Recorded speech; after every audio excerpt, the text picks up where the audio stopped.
What do adult conversations revolve around 60% of the time?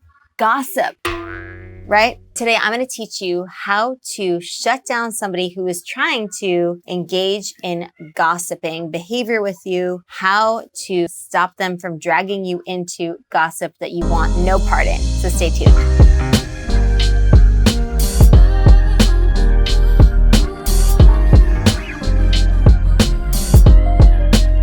What's up, Explearners? MD here, helping you upgrade your life through better communication.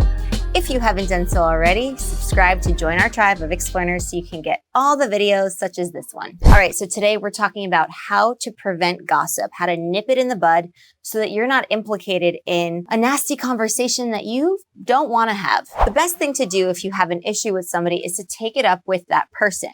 You want to sit them down, speak to them face to face, not over the phone, not via text, not via email. You want to talk to them face to face in person. You by no means want to gossip about them to somebody else. That is not going to help resolve the issue. The two reasons you want to avoid gossip: one, because it will alienate you. People will not want to talk to you if they realize that you gossip about everyone. If you're gossiping about somebody else to them, most likely you're gossiping about them to somebody else. So intuitively, we are wary of people who gossip. The second reason you want to avoid gossip is because you will make the person that you're trying to drag into gossip feel very, very uncomfortable. And they're not going to want to engage with you if they realize that all you do is complain about people or situations or things or gossip. So today I'm giving you strategies to use to help you prevent gossip from happening and to avoid any situation where you feel like you're being dragged into idle chatter and hurtful remarks about somebody who is not there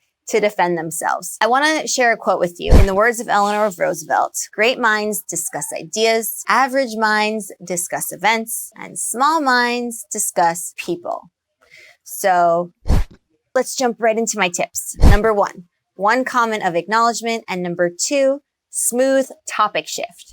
Okay, so the first thing is give one statement of acknowledgement. You don't want to ignore the person. You don't want to validate their remark, but you do want to acknowledge that you heard them. So this is not the place to commiserate with them. You're not giving your own opinion. You're not siding with the person that is being gossiped about. And of course, you're not agreeing with them, because if you do, then you are implicated in the gossip and you are in some ways condoning their idle, indiscreet talk, which is not your intention, right? You're supposed to be getting away from this gossipy conversation and steering the conversation back to a more pleasant topic and idea. The second thing you do is you change the topic smoothly. By discreetly changing the subject and doing a topic shift, you're signaling to the person, to the gossip, that gossip is not your jam. You are not going to participate in this indiscreet talk. You don't have to be blunt about it. You don't have to shove it in their face and say, I'm not a gossip, stop being a gossip, because that can be hurtful. And also remember,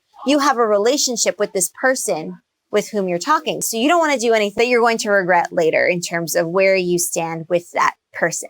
All you want to do is shut down the gossip. So by smoothly transitioning into a topic shift and changing the subject, you are showing the person that you don't want to talk about that person behind their back. Let's see this in action. Let's look at two different types of gossip and how to use my method to shut down the gossip. So with the first one, complaining. Imagine somebody is complaining to you about somebody else. For example, Jim is so rude. I can't believe he tried to pick a fight with me in front of my boss. How inconsiderate can you be? Can you believe it? So, as a savvy Explearner communicator, you're not going to add oil to the flame and talk about Jim. Instead, you're going to give one comment of acknowledgement and topic shift. So you can say something like, that sounds so frustrating. You know, I have just think to cheer you up. There's a great hike I've been meaning to do, and I think we're going to have perfect weather for it this weekend. Why don't we take a bunch of our friends and go do a hike, and we can even have a picnic. They're beautiful vistas overlooking the mountains. Okay, let's have a look at the second example where somebody is just saying mean things about another person who's not there to defend themselves. So imagine you and another person are talking about time-restricted eating, and the person with whom you're speaking tries to drag you into a bit of gossip by saying, you know who should start time-restricted eating? Liza. she's really packed it on since college. I mean, she just eats her emotions, and I'm a little bit worried about her. She just snacks all day. Now, what you can do is 1 and 2, 1 comment of acknowledgement and smooth topic shift. So let's see that in action. How and when to eat is definitely a tricky topic. You know, I'm so glad time-restricted eating is working for you. By the way, have you come across Walter Longo's recent research? It's really fascinating. I'd love to talk with you about it. And this way, you're trying to steer the conversation back on track, and you're trying to get the person to speak about ideas and not about people or events. Right? It's the great minds that Eleanor Roosevelt is talking about. So you did it in a very polite way.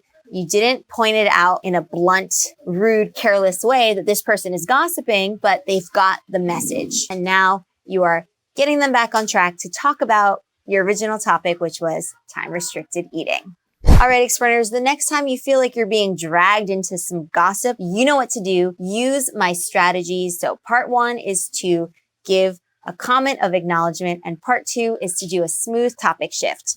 Let me know how it goes in the comments below. I love hearing from you. And add this strategy to your Explearning Communications toolkit. And like I always say, try it out and make it your own. If you enjoyed this lesson, please remember to like, comment, and share. It really helps support the Explearning community and all the hard work we put into this channel. And if you haven't done so already, subscribe to join our tribe of Explearners. I will see you in the next video, where I will be talking about how to deal with somebody who's giving you the silent treatment, how to deal with stonewalling. So I hope you join me for that one. I will see you then. Happy Explearning!